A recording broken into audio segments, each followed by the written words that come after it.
Welcome to Stab Comedy Theater. It's time for the debut of The Book Report. Please welcome already on stage your hosts, Dana and Jesse. There we go. Yes. Thank you. I don't have a mic or anything. Like, I don't know what to do. Welcome to the Book Report.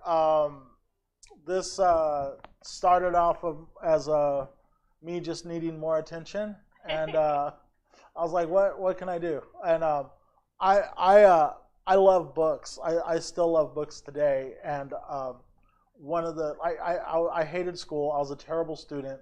I was terrible at math. I never paid any attention. But like the one thing I was good at was like reading and giving book reports, and it was like my one time to like shine. And I to this day, like I still buy a ton of books. I don't necessarily finish a ton of books. How about you, Dana? I have a feeling like you love books too. I know we've talked about books. Like, I'm a very avid reader ever since I was a kid. Like I also have that problem where I buy books more than I read them, and I just recently like reorganized them, my unread book pile, because I probably have like 50 unread books at home. It's bad. So I like organize them by like page numbers. Like this is everything under 300. This is like 3 to 4, 4 to 5. Whoa. So I was like, if I ever get some time where I'm going to read, I'm going to start on the easy pile, leave Tolstoy for later. Do you have I have a couple of books that I wanted like early pressings of them, like first editions. Mm-hmm. I have a first edition of Cameron Crowe's book of Fast Times at Ridgemont High. Ooh. And it belonged to a library at some point because it had the plastic cover. Do you have any books like that, like first pressings or special edition pressings? I don't think so. Well, I mean, I guess I have some books that I bought like when they first came out, like the Hunger Games. like nothing. I think I have an older copy of Alice in Wonderland. I have 2 copies of Alice in Wonderland because I love it. And then my friend bought me like an older copy, which is really cute, that I've never read that version because I don't want to mess it up because all my books like end up not looking so good after I'm like reading them. Yeah. At what age did you stop bending a piece of paper to mark the page that you were reading? Oh no, I don't think I've ever done that. Oh, you've never done it. I can't. No, but also like I love bookmarks, so I have I have too many coffee mugs at home, so I took one out of my used drawer and made it into a bookmark holder. So I have like 10 bookmarks in a coffee mug sitting on my bookshelf. So every book that I buy, I put a bookmark in it, and it's usually a sticker of some sort, or like a receipt, or one of my favorite bookmarks, I ran across it today, is it's a bookmark that they made as a promotional item for the Beatles' Love album. Ooh. When that came out, and so it's it's the size of a bookmark, and on one side it's got all of the Beatles faces on it, on the other side it's got the track listing for the Beatles' Love, or number one's album, came out like in the 90s. I don't know the Beatles. Okay. You've heard of them, right? Yeah. Okay. The guy from Wings is in there, right? What's yes. Sean Lennon's dad is also in it. Yeah. What's your all-time favorite book? I think I have to go like super basic white girl and say Pride and Prejudice. Like I've read that book so many times. I think I relate to Lizzie Bennet a lot. Just kind of being that like good girl, but also kind of sarcastic and snarky sometimes. Do you reread it, or do you pick it up from time to time and read a particular chapter? Oh, I reread like from front to back. From front to back. Yeah, but it was funny because I got really into the Myers-Briggs several years ago, and like after learning about like introverts and those different types, like Mr. Darcy's a classic INTJ, if you know about that. And it's like, oh, this whole story is just about like an awkward introvert trying to flirt with a girl, and that's really what the story is about. So like if you look at it from that lens, you're like, oh, this makes more sense. Mm-hmm. Like I know that guy. How many books have you bought this year, do you think?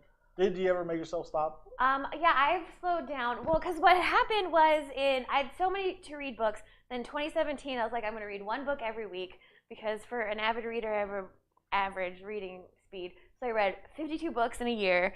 And then what I did is I got like, yeah, like I can't believe I did it. But then my work gives out these points, and you can buy gift cards with these points, and I got a whole bunch of points. So I bought like $200 worth of Barnes & Noble gift cards. Went the day after Christmas when they had like huge sales, and then just like binge bought a bunch of books. It was the most magical experience I've ever had in my life. I recommend everybody do that once. It was so much fun. Oh, wow. What's your favorite bookstore? I actually now I buy all my books online. I buy them from A Face in a Book in El Dorado Hills. It's in the, I don't remember the shopping center now. I used to work by there. It's a super cute little bookstore. A Face in a Book, El Dorado Hills. My best friend's an author, and they've done a couple book readings there. So I like to patronize that store because they're super nice there, and it's an adorable little store. So that's where I buy all my books. Do you think you'll ever write a book? I have. You have? I have. I've just never done anything with it. It's on my computer, and like I've let maybe 5 people read it. Is it fiction, nonfiction? It's fiction. Yeah, I don't want to write about real things. You have to do research. That's horrible. You gotta state facts. Right. So, as you can tell, we love books. Another thing that we both kind of love is improv. I know a lot of you guys know me as a stand-up comic, but before I did comedy, I took every improv class that was imaginable. I took improv 101, 201, 301. I think I maybe even took, did they start giving 401 yet? No, I don't think but I took like the musical improv and a couple of the workshops. And I just realized that I wasn't a team player. I wasn't good at improv. And it's because I just always wanted I wanted to do all the punchlines. I wanted to do all the jokes, and so that's when like somebody kindly said, maybe you should do stand-up instead of improv. And that was some really great advice. But I still love improv, and I met some really cool people doing improv. Dana, did we take a class together, or did we just meet just on the streets? Yeah, we just met in on the improv streets. Comedy. Yeah. I started after you had probably finished. Yeah. Okay. Yeah. So you're after my time. Yeah. But a superb improver nonetheless. Well, people keep asking me if I ever wanted to try stand up, and I'm like, no, I don't like talking about myself, so like, that would be uncomfortable. Okay. And it sounds like too much work to like make up a bunch of jokes that aren't about me, so I would rather just do improv. Oh yeah, I don't mind talking about myself at all. So what this show, the Book Report, is going to do is it's going to combine our two loves of books and improv. I mean, there's lots of other things we love too, but these two, we think that a great improv scene can be born of a good book report, or a great book report, or a mediocre book report. But we think that every book tells 1,000 different. Because here's the thing too, is like, one of my favorite books of all time is The Grapes of Wrath. And I've read it and reread it, but that's a book where, like, depending on like the mood I'm in, it's like I want to read a particular passage either to like help me grieve something, or help me get through something, or help me celebrate something. Like I'll just be like, oh, I want to read that one part. And what I've realized with The Grapes of Wrath over the years is that like different characters have meant different things to me. Like when I first read the book, I was like, oh man, Tom Joad, he's the greatest character in this book. And then after a few years, I was like, oh no, it's Preacher Casey is absolutely the best character in this book. And then like more recently, I'm like, dude, it's Mom Joad. This whole book is about the mom, you know? So I think that like, I hope that we could help people find things about these books that they love that they hadn't seen before. And I hope that we could interpret their book report in a great improv scene that you're going to help them through. Right. I feel the same way about having reread another Jane Austen book, Sense and Sensibility. I promise I read more than Jane Austen. The Sense and Sensibility reading as a young girl, I was like, ooh, this Colonel Brandon guy is creepy, what the fuck? And now that I'm like a grown-ass woman, I'm like, oh yeah, Colonel Brandon's sexy, he's worked through his trauma, and he's a responsible adult, and he opens up about his feelings, give me that. Like, But as a youngster, you didn't see that. Huh? no, I was like, oh, he's just like this creepy old dude that like won't go away. Like she likes the young hot guy. Like, what's his problem? Like, Right. All right. Okay. Should we bring up our first guest? yeah. All right. Our first guest, hailing from the second row, very funny person. I love this person so much. Please give it up for Jillian. Oh yeah, you're over there in the corner. What's up, Jillian? How are you? Good. I'm good. Are you excited? I am actually, yes. This is some of my best academic work. Really? No. All right. No. No. Jillian, have you ever done improv before? I have. I'm not good at it, but you know. Where'd you do it, or where'd you try it? Or? I did 101 and most of 201 over at the Comedy Spot. Oh, okay. So you did it. No. I can improv. Just I'm a much better stand-up. But I think this book report is solid. So. Okay. So do you remember like some of the basic stuff about improv, like just like? Yes and yeah. Yes and yes. Okay. Yes and. So this is the Dana. Explain yes and.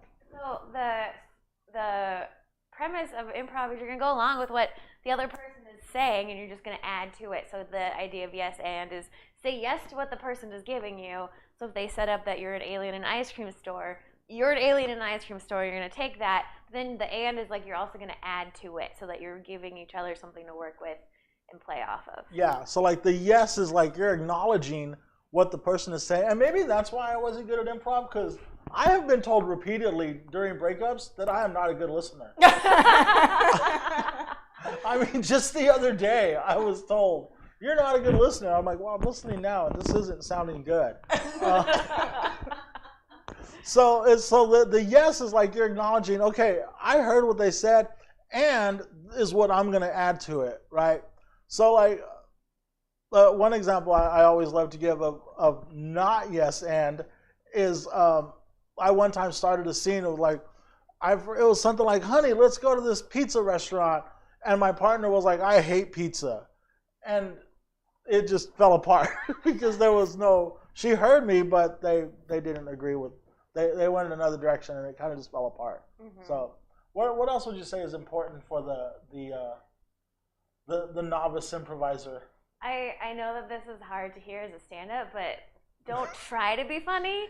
Like you're just playing off of a funny thing. So like, if you establish that like you're a kid lawyer, you're just gonna play in the world of like, if that's true, then what else is true as like a kid lawyer. So if I've got like my little like Polly Pocket bag as my law briefcase, and you think, okay, what else is there where a little kid could be a lawyer? Maybe they have their teddy bear just as a judge or something. So you're adding things to it, but you're not trying to be funny with it. You're just trying to play in a world.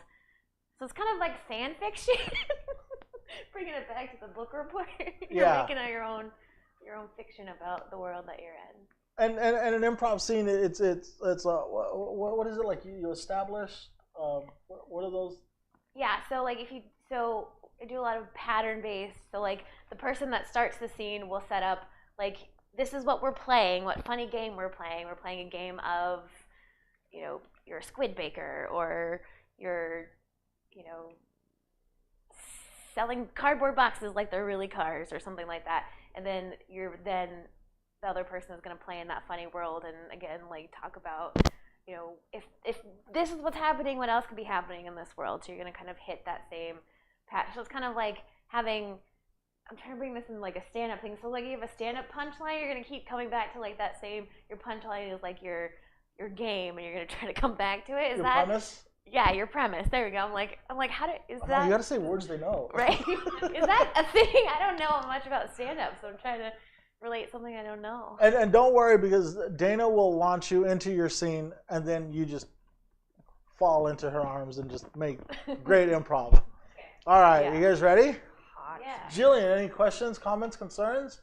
No. And since you wrote your book report, I'm going to try my best not to interrupt you during your book report. But I will have questions for you after your book report. Just put up a little finger and I can stop. Okay. All right. So tell us what's your book there? Okay, I was going to do a different book, but it is Trans Remembrance Day. And okay. There were a bunch of queer people hate crimed last night. So instead, I chose a book by a trans author. So my book is Manhunt by Gretchen Felker Martin. This book is a classic post-apocalyptic horror novel. So it kind of feels like it's a sequel to a book that I haven't read, because the first book was The Event, and it wants me to get the details of the event from context clues, and that's exhausting, right? So I'm not doing that to you. I'm going to just lay it all out here. All right. So some kind of virus is turning men into super predators. Like, your dad is sick tonight, and then tomorrow morning, bam, he's like a rabid, crouching pit bull man. I'm going to set this down. Pit bull man. Who wants to do all the manest of things, right? Like hunt and kill and eat and rape and, you know, like Ivy League frat boys. But they also like get super ugly. And all tumorous, and their skin grows and it gets all hard, and they grow a lot of hair and eyes on their back. I don't actually remember if they grew eyes on their back, but they did in my imagination. I might be embellishing. And so this affected anyone who had testosterone over nominal levels, not just men, also women with polycystic ovarian syndrome and trans women when they run out of testosterone suppressors. Which brings us to our protagonists, who are two trans women. Fran and Beth, friends and also ex-lovers, now man-hunters. Sorry. That's how I imagine this music. Yeah, okay. Yeah, kind of like Trent Reznor, Atticus Finch. I feel like books should come with soundtracks. Just a little bit, yeah. Nothing distracting. So they're kind of, there are three major conflicts here. The first is the never-ending battle against just these roving packs of men who descend like, I imagine, like slow wolves, and just attack and kill everyone that they see. And like, they shriek when they see you so that all their buddies will come too, which I think is a metaphor for catcalling, but even if it isn't, it is now. That's called death of the author. It means I can find whatever I want in the book. Thanks. Let's see. The second conflict is the TERFs. For the cis, TERF stands for Trans Exclusionary Radical Feminist, and I don't have time to bring you all up to speed on the current fight for my basic rights, so let's just say they're the J.K. Rowlings of the world. Feminists who align their beliefs with organizations like the Heritage Foundation. Or they were before the fall of man. Now they're a well-organized, conquering army moving north or south. They're on the East Coast somewhere, and I don't know geography. But the army of TERFs is coming, and they're coming to kill trans women. And, I mean, they make a bunch of speeches about how they're doing this for their daughters and their safety and for the advancement of the civilization of cis women everywhere, but it's pretty clear they just really enjoy hurting trans women, almost as if they don't see them as people at all, but just reflections of their own unresolved trauma and self-loathing. It's in the book. And on the third front that they fight, it's like really hard to get reliable hormone replacement therapy after the end of the world, because the pharmacies were all raided a long time ago and everything expired anyway. So they have to hunt men for two reasons. One, because there's too many of them and they're eating all the deer and stuff and attacking all the women, and it's really not an ideal situation. And two, because they need their testicles and adrenal glands for making hormones. And please don't ask me to explain the science. I've had a really long week. But the point is, it is critical that our heroines' testosterone levels not spike, or they will fall victim to the same disease infecting the men. One more thing to note, before I tell you a single thing that happens in this book, is that Fran is very dainty and feminine and cis-passing, and Beth is large and masculine and does not pass. For the cis, passing for trans women isn't a matter of vanity, it's a matter of physical safety. Trans women who can't convince violent transphobes that they are cis women are in danger. So this isn't just for your awareness, it's also an underlying theme that affects each woman's life at every step in this ridiculous kind of horror comedy story, which I will now share with you. So they're hunting men and they run into some TERFs, and we'll call them Captain TERF and Chaser TERF. And Fran tries to take a shot at Captain TERF, but she misses. And then the TERFs chase them, and then they send an arrow through Beth's cheek, and somehow they lose them, but it's close, and then they get Beth stitched up and trying to get back home to their plus-size doctor friend Indy. On the way, they almost get eaten by men. They steal from someone's well-stocked campsite, and then they adopt a trans man who owned the well-stocked campsite. He saved their lives, and he had been off testosterone awaiting top surgery, which is apparently a thing, when the plague started, so he managed to survive it. His name is Robbie, and he and Fran are both like, we're totally cute, we should bang, and then they do eventually bang. And the TERFs are coming, but Indy saves them because she lands a job with the rich brat in the bunker that is basically the local government, and she can bring all of them, and they will be safe inside the bunker. But surprise, it's not safe inside the bunker. No. Yeah. That never happens in post-apocalyptic now. Right. It's always a safe place, the bunker. Right. The rich girl is insane and has her dogman fiance, Mackenzie, locked up and muzzled, and she wants to have a baby with him, and that's why she needs a doctor. And even the people in the people in the bunker aren't like openly hostile to trans people, but it's still like a big old transphobic place to live, which is unpleasant, particularly for Beth. And there's a crowd of starving people camping outside of it, which isn't great. And anyway, they give Beth a job on the farm, and then she can't have that job anymore, and then they make her be a daddy for lonely women, which is dysphoria-inducing, and then they finally make a deal to ship her off to the TERFs to do forced labor. And then Robbie gets a job manhunting, and he seems to really like that, which is good for him. Fran gets a job in diplomacy, and they even give her a little ID card that certifies she is a real double X chromosome 100% woman, and she's like, yes, I fucking love this. And then Robbie's like, hey, this girl I met told me they're about to trade Beth and the other trans women here to the TERFs to be worked to death. And Fran is like, no, it's just to help build like a couple roads. And Robbie is like, whoa, what? And then they're not friends anymore. And then our doctor, Indy, finds out why the other doctor quit when she finds a room full of 20 poor women from the camps impregnated with Mackenzie's sperm, all going into labor at once, all but one pregnant with boys who are eating their way out of the womb. Ew. Yeah, it's awesome. That sounds very uncomfortable. And the little princess is like grabs Indy's arm and she's like, give me a healthy baby girl now or I'll murder all your friends.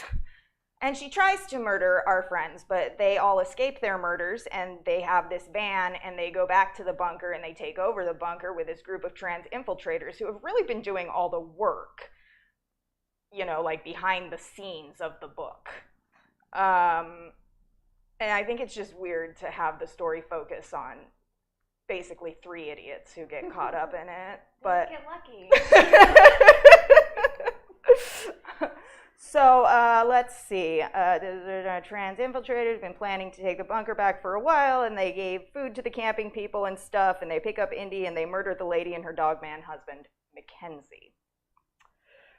And then there's this whole subplot with Chaser and Captain, but fuck the TERFs, no one cares. And also, our group retreats to a northern lighthouse stronghold or something, which sounds very cool. But I could never quite picture. And then the TERFs are coming with a battleship.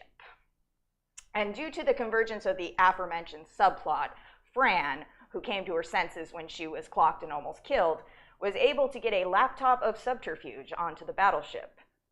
And it exploded and sank. But not after it killed a lot of people, including Fran, who kind of had to die because she never appreciated Beth and then kind of was going to sell her down the road to the turfs.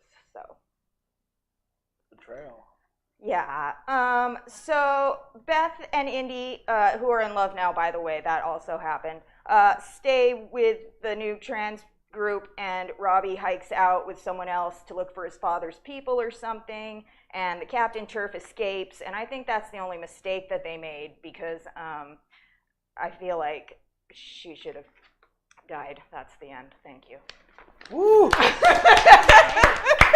Do you think they're setting it up for a sequel? And that's Yeah, I That was assume. my first question, yeah. I assume, but I was really like let down with that lack of murder happening. Right.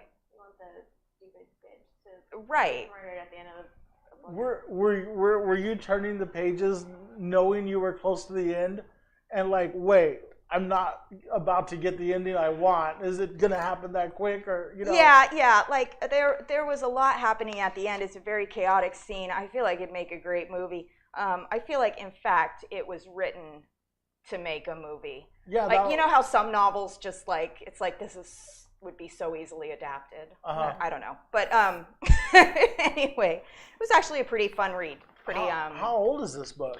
not that. I was gonna say this isn't from the 70s, right? No. This is from. 2013. I think more like 17. It was published this year. Oh wow. Do you know a lot about that author? I do not. What made that book jump out at you? Actually, it was recommended to me. Okay. And I have trouble reading these days. I used to be one of those kids that read all the time. Right. Like, my mother had to ban books at the dinner table and stuff like that. But I just don't have the patience for it anymore. And so usually I pick up a book and I can't finish it. But this one was pretty compelling. So How long did it take you to finish it? probably 3 days. Do you when you're reading a book? So I used to do this to Emily. Emily was my roommate for a while, and when I would get wrapped up in a book, like anytime like she came home from work or like came in from like smoking a cigarette, like I would give her like an update on the book. So she said like by the end of the book, it felt like she had read the book as well, and she was actually like asking for updates on certain characters. Like, well, what happened to this guy? Do you do that? Do you ever share? I share a lot with my husband, Uh-huh. and I'll just jump into it mid-story with names he's never heard and expect him to just please keep up. Did it feel like you read the book also? Not this one. No. Oh. I was in my room for most of this one. Oh, okay. All right. Right on. Right on. One of the things that I like to do with books and TV shows and movies is I'll like just walk out and I'll tell my mom, I'll be like, that bitch. Yeah. And my mom will be like, who? I'll be like, in this book I'm reading. Who? And she'll be like, It okay. doesn't matter. Just agree with me. Right on.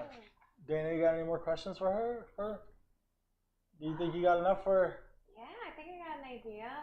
Okay, good, excellent. I mean, that also sounds like a really good book. I'm going to have to add that to my list. Yeah, it was enjoyable. It doesn't look super long either. No, and it's particularly hilarious because of all the balls that they remove. I'm easy. All right, Dana, let's Got a little have it. something for everyone. Okay. Well, we got tired of hunting down all the men for their meat, and we've decided to farm them instead. Yeah. Yeah, so I just got to get this ranch up and going. I've got some hay for them to eat. Oh, hey. Yeah. Yeah, I thought it was called straw. Well, a little bit of this, a little bit of that.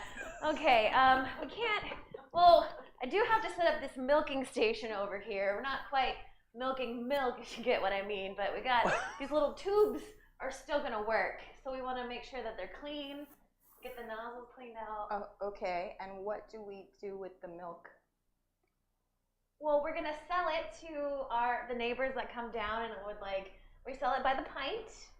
Okay. So, yeah, and they're going to take it home and do what they want with it. Yeah, with these organic, free-range Exactly. man products. Exactly. Mm-hmm. Now we have to work on the fence a little bit because a wood fence works good with a cow, but the men have a little bit these things called thumbs, so they can climb the fence. Yeah.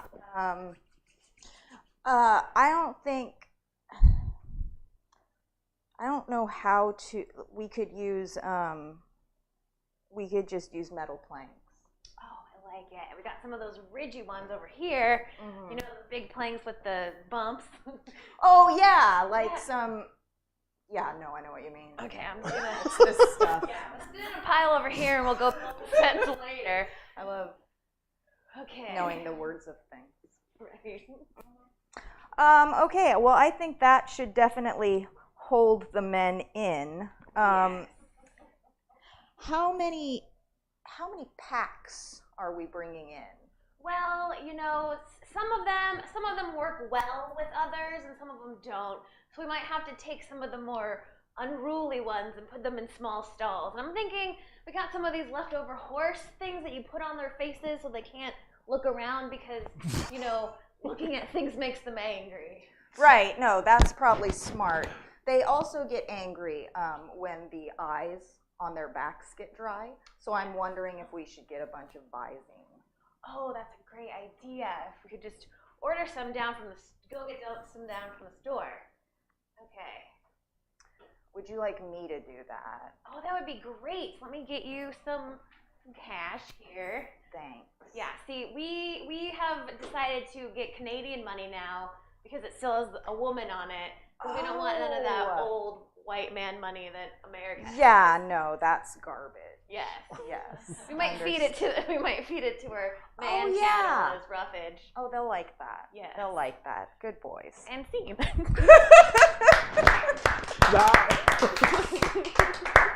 That was awesome. That was awesome. Jillian, what'd you think? I immediately forgot what improv was. You did great. You did really good. Oh man, Dana, that was awesome. I was like, where were like when you were giving Dana, the book you report? just dragged me along. That was. No, I think you kept up well. Thank you. Oh my gosh. And now I know another thing you can do with cow milkers.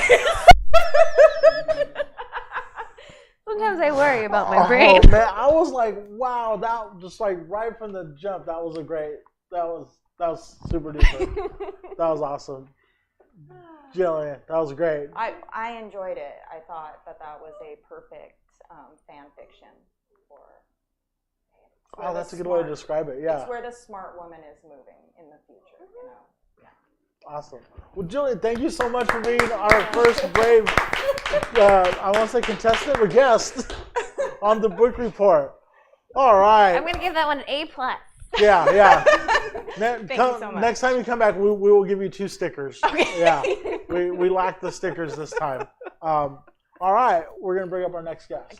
Okay. Our next guest, person I met a few months ago, and I have had the pleasure of hanging out with several times. She's like a sister to me. Please welcome our guest, Lourdes Ayon.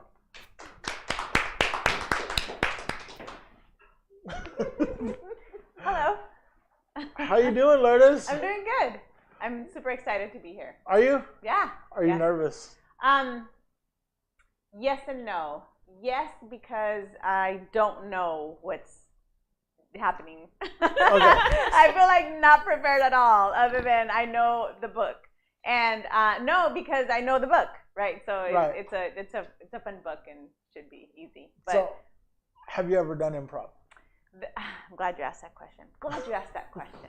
So I did do improv. Awesome. A few years ago, maybe 4 or 5 years ago. So I did it as soon as I got divorced. Shortly after I got divorced, I was like, I need something to help me feel good and distracted. And so I was like, I'm going to take an improv class. I think that'll help me feel happy. And I was doing all this improv, and it was so much fun. I just did one class. It was the 101. And I didn't do the actual finale presentation performance part of it. Because as soon as I got there, the realization that I was going to go before an audience and there's a possibility that I may not do well, I couldn't handle getting rejected. I guess at the time it was like I couldn't handle a rejection. It would have been too much. So I didn't do the performance piece. And then I tried to go back and do the performance piece. I just never got around to it. But I did do all they taught the basics, and it was a lot of fun. And I loved especially the exercises in the beginning when they're warming you up, and so they feels like games. So it felt very much like I was playing like an adult, but I'm playing, but like a little kid at the same time.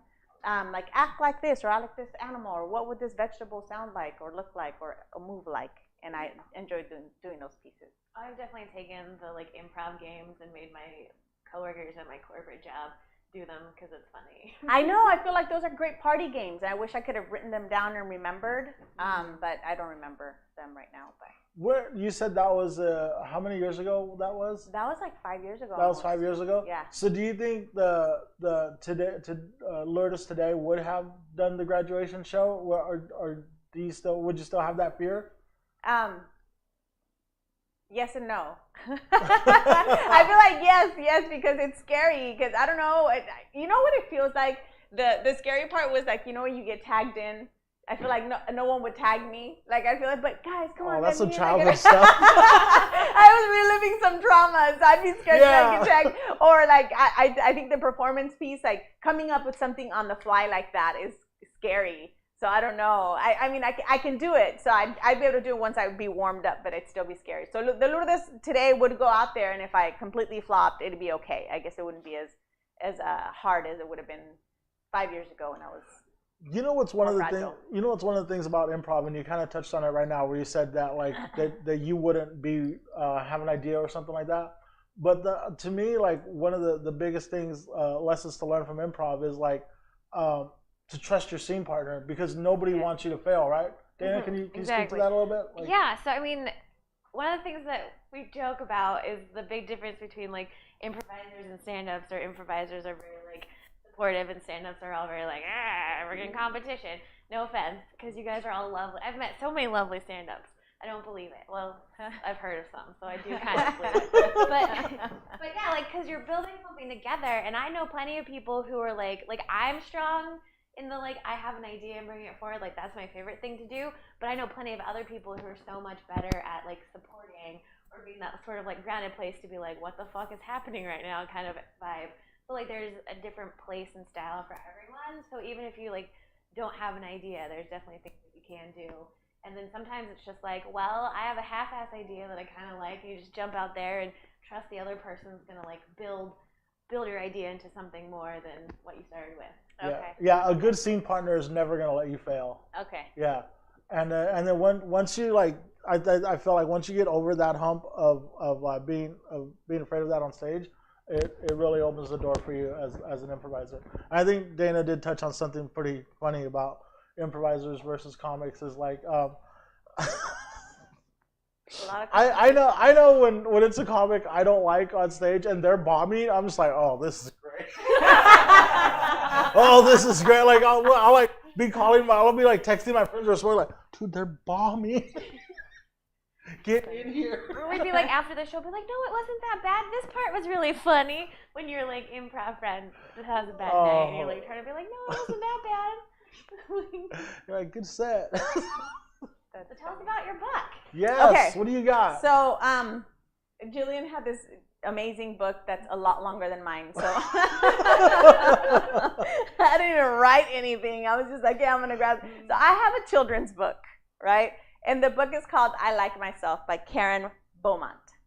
And it's a fantastic book that I picked up about, I don't know, I want to say maybe 16 years ago or longer, for my daughter. I have an 18-year-old daughter. She'll be 19 in okay. I was December. like, when did you? Okay. So I picked up. I'm like, I bought this book yesterday because it was like so funny. Like, look at her. I'm like, that's all I can do is just read this. That's all I can read. No, I picked it up like at least when my daughter was at least 1 or 2 years old, and I would read books to her every single night. And this child would bring to me right before we go to sleep. And you know how they say the first 5 years you're supposed to read to your kids. So I would read religiously to my daughter. In fact, I read to her almost until she was 12 every day. And then they would love reading. and they're lying. She doesn't really like reading like that. Like I spend all the time reading those damn books, and she's like, I don't like reading, Mom. I'm like, really? Like what? Who lied? Somebody lied. We got to go back and look at this research because You're like, could you have told me this 5 years ago? Yeah. But she, what she does love is stories, though, and so I find it really interesting. So she's got a great listening, like very auditory. She's great at kind of picking things up, more of an auditory learner. I think that she picked that up from the reading. So, anyways, this kid, I would say before bedtime 3 books, but she would come in with at least, I'm not even joking, she would come in with like 10 books, and this was always on that list. So, I Like Myself is a story about a little girl who definitely likes herself. And the reason why I picked this up is because when I saw it, I was like, oh, how neat. I Like Myself is a fantastic concept that I don't think that my parents ever taught me growing up. Let's see what this book has to say. And the thought of actually just liking yourself to me was like so fantastic and foreign. And so I read it and I was like, I should read this to my daughter so she doesn't grow up with whatever insecurities I had. I mean, I was afraid of not even getting tagged. I'm telling you, some serious traumas. So I picked it up, and it's so adorable. Just the illustrations themselves and the reading, it reads a little bit, it's got a lot of rhymes, and it's a little bit of a nod to Dr. Seuss, because even the illustrations are kind of whimsical and colorful and I feel like she's gonna read it to us. And rhyming. I feel like I'm gonna read it to you guys. I feel like so we should sit on the floor. So I feel like so anyway, so this little girl is amazing because she likes herself no matter what. She likes everything about herself. It starts with, I like myself. I'm glad I'm me. It's like, how simple and beautiful is that? And then she said, there's no one else I'd rather be. I like my eyes, my ears, my nose. I like my fingers and my toes. She likes her toes. Ooh. Likes her toes. Who likes their toes? Who likes their toes? Oh, no. Like, that doesn't happen often. No. And then she says, I like me fast, I like me slow. And she's like, different characters in different suits that she's wearing. And she's got a little dog, literally a roll dog. And this dog is amazing because she's with her every step of the way. Non-judging, non-judgmental little dog. Just curious sometimes when she looks weird, but also like, all right, I'm down, whatever it is that you need. And she doesn't care if people talk about her. Like, I don't care what people say. Like, I like me anyway. Like, it doesn't matter. In fact, I should read you that part because that part is important to me. Okay. Aside from her liking herself, and I have to tell you that there's this piece where she says, I like me wild, I like me tame, I like me different and the same. And there's a little lion that's scared right there crying. And my daughter in this particular page, every single time would tell the lion it's going to be okay. It's going to be okay. I know, it's so cute. I want to cry. Okay. And anyway, so she says, and I don't care in any way what someone else may think or say. I may be called a silly nut, a crazy cuckoo bird. So what? I'm having too much fun, you see, for anything to bother me. And she's running around and jumping around in this fountain. And then she says, even when I look a mess, I still don't like me any less. Because nothing in this world, can change what's deep inside. And so, no matter if they stop and stare, no person ever anywhere can make me feel that what they see is all there really is to me. And then she says, I'd still like me with fleas and warts, or with a silly snout that snorts. Okay, I have to do that. So anyway, so she goes on and on to say that it doesn't matter if she has horns protruding from her nose, or yikes with spikes all down my spine, or hair that's like a porcupine. I still would like myself, you see. I like myself because I'm me. And that is so simple, beautiful, but also very deep in its message. And I think that it's relatable to both young kids and adults. And every time that I would read this book to my daughter, it was like I was reading it to myself. And the little girl that didn't get the messaging that she needed to feel good about herself was now giving it to her every day, to myself and to my daughter at the same time. And I also learned that, obviously I read adult books, but my preference are children books, just because some of the messaging, again, is simple. Like in life, I think for myself, I tend to overcomplicate things when things and the answers to what I'm looking for are so much easier, much more basic than what I'm, making something out to be. And I love stories and storytelling, and this feels a little bit like a story, but a little bit like a game, and a little bit like we should also be having fun in this life, in this world or in our life, or this world we call life, or whatever it is that it is. But anyway, that's my story. That's my book. Did that author write a bunch of children? Like, did you have more than one of that author's books for your child? Yeah, there's another book called I Ain't Gonna Paint No More.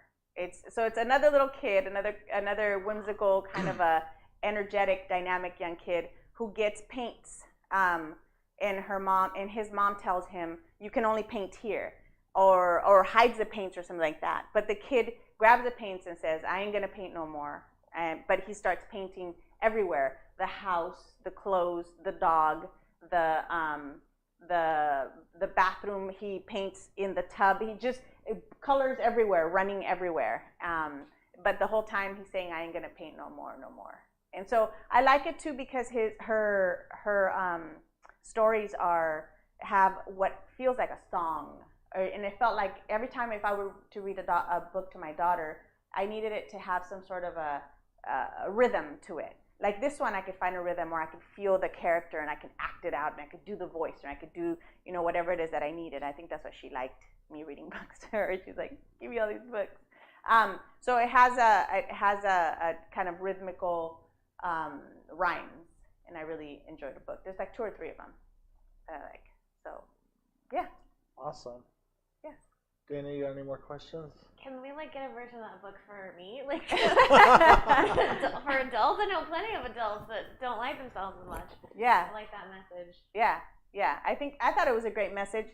To this day, I still think about this book from time to time. Whenever I think about my daughter, it's a great connection. We were going through all the books that which ones are we keeping, which ones are we throwing away, and I was really surprised and touched by the fact that she wanted to keep this book in particular. She got rid of a bunch of them, but she was like, this one is one of the ones that we want to keep. That one, along with, I think I had told you, I'm a Little Caterpillar, which is the same thing about a caterpillar trying to figure out what she wanted to turn into, and at the end she turns into a beautiful butterfly. But she goes through different musings of what she should be, and should she be a bear, should she be a dinosaur, should she be different things, and then at the end it's a beautiful butterfly. So that was your daughter's copy? You've had it all these years? Yes, I still have it. Wow. Yes, I still have it. And the caterpillar book, the same. That's an older book. And it's cute because that one has a little puppet. You put a little finger in it, and a little plastic puppet comes out. And that she loved me kind of pushing the little caterpillar out to the point she would not look at me and didn't want me to talk to her or look at her using my voice. She only wanted me to talk as a caterpillar. So I would be like, hi, So cute. and we would have full conversations. How was your day? And she would just be looking at this caterpillar. So adorable.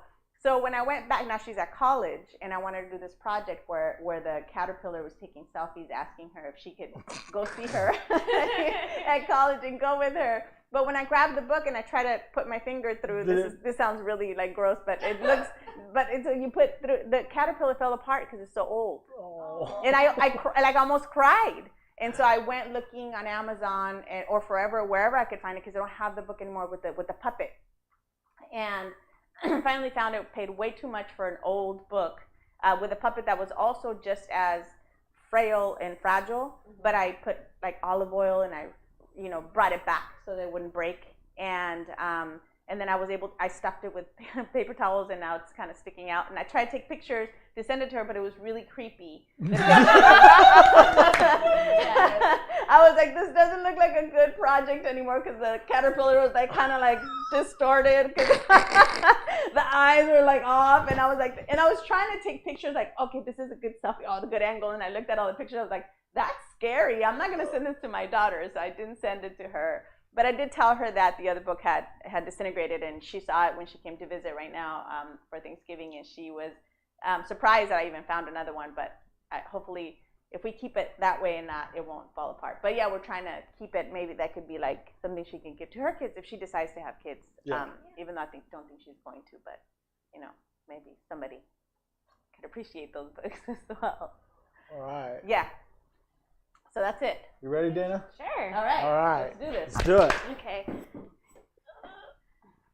Okay, Mommy, I called you into my therapy office because you don't have good self-esteem and I want to fix it. Oh, how did I don't have good self-esteem. No. I don't. Because you want to look like Barbie, but I love my Barbie just as much as I love my fluffy teddy bear. And you look like my teddy bear, so I love you too. Aw, thank you so much. I look like a teddy bear because I had you, and so I never got rid of the baby weight, and so this is how this is how mommies look. They start off as Barbies, and then they look like teddy bears afterwards. Oh, Yeah. And that's how a little teddy bear got made. So I'm a little teddy bear. Yes. And I love my little teddy bear the best because I love me the best. Aw, you should definitely like yourself for sure. You're gonna turn into a beautiful teddy bear Barbie doll. So I noticed that when I drink juice, it makes me happy. But when you drink your purple juice in your long stemmy cup, it makes you sad and you cry. That's because mommy needs therapy. Juice therapy sometimes makes you cry, but it's good. It's good for the soul. Then this is my therapy room, so we should drink mommy juice together. Sometimes it makes you laugh and then cry. Right. How about we drink a different kind of juice? Oh, okay. And one other thing that I heard is Daddy says that you're a word called frigid, and I don't know what that means, but I don't mind it if you're warm or cold. I will give you a blankie. Right. That's a different kind of juice, not coming out of other areas. But this is what we're talking about here is mommy juices. Those are mommy juices, and those Daddy is not creating those.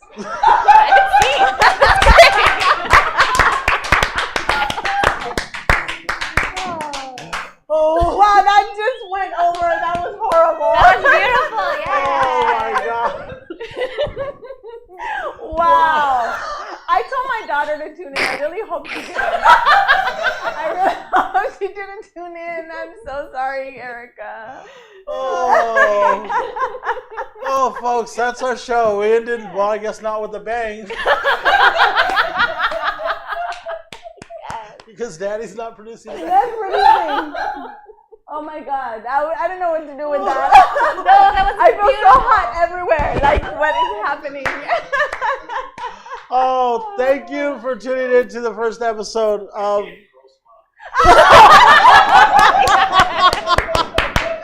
Sorry, for my daughter has been recently using this word a lot, so I'm just gonna use it back. I just raw dogged it. I asked her. I was like, "You know what that means, right?" She's like, "Yes, Mom, I do." She was like, "I couldn't find the way, whatever." She was taking some road, so I just raw dogged it. I was like, "What is that? What? You're not supposed to be using that anyway." Sorry. Well, that's our show. Thank you to our guests, Lourdes. Thank you, Jillian. Thank you, Dana.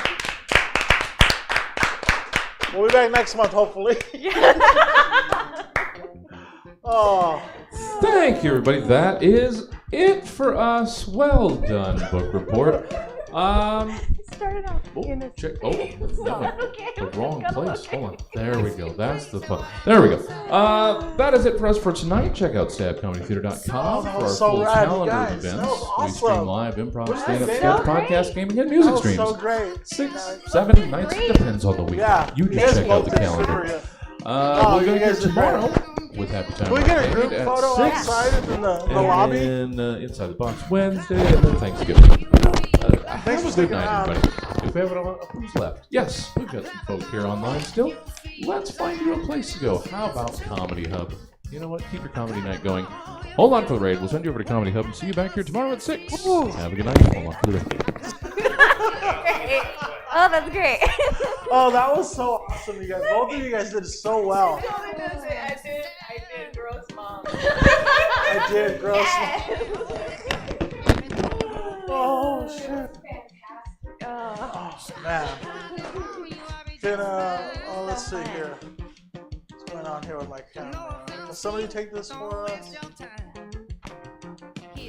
Amo, you're gonna be in it.